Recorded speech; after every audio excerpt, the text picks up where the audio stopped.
sometimes I can follow my intuition and it works out. But then a lot of the time, I don't know whether it's my intuition or not. And things like this can happen. I walk out of the house and think, oh, have I left something on? Have I locked the door, or have I left the oven on, or have I left some lights on or something? And then it's like there's this intuition to go back to the house. But then I'm going to be late for work if I do, and it probably won't be anything anyway. So then I think, okay, well, what do? I don't feel good about walking away. I feel uneasy about that because something's telling me to stop. And at the same time, I don't feel good about going back because if I do go back, then I'm going to get home, it'll all be fine anyway, and I'm trapped. So what's the intuition for? It's just making me more unhappy. So my question is, how do I know if it's genuine intuition, and how do I deal with those situations when neither way seems correct? Well, intuition feels good. It feels like a relief because you're actually moving out of your mind and getting into your being, because your being is kind of a higher level of yourself. Your being is connected with beyond this physical realm. So when you get out of this mind, start to connect to your intuition, then you're guided and it feels good. But what happens is you get an impulse to stop, to go back to the house, or at least to turn around, and then immediately the mind latches onto it. Okay, so now what am I going to do? I've had this impulse to stop, but maybe the intuition was just to stop, just to look, just to see that amazing tree blossoming and have an eye contact with that bird looking down at you.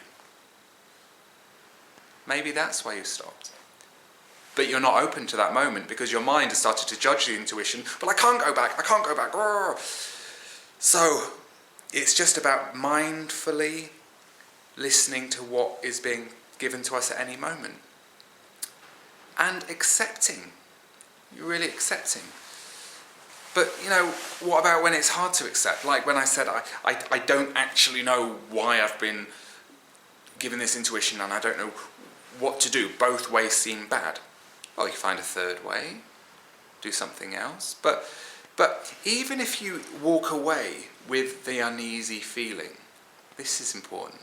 Even if you walk away with the uneasy feeling, that very feeling can transform into presence. So you're always a winner, because either you have the joyful, clear, wonderful experience of following your intuition and seeing how that unfolds, or you walk away not knowing how to follow your intuition, but you have this, what's the word, this fuel.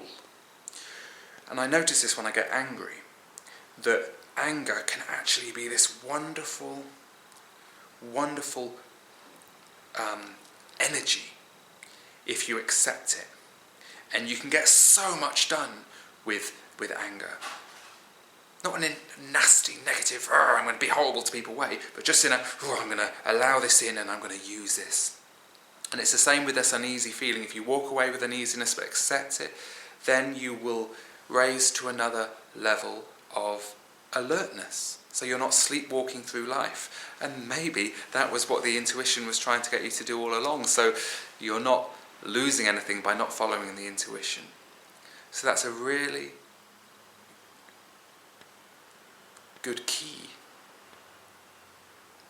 That whether you follow your intuition or you don't, there's still something wonderful that can be gained from it.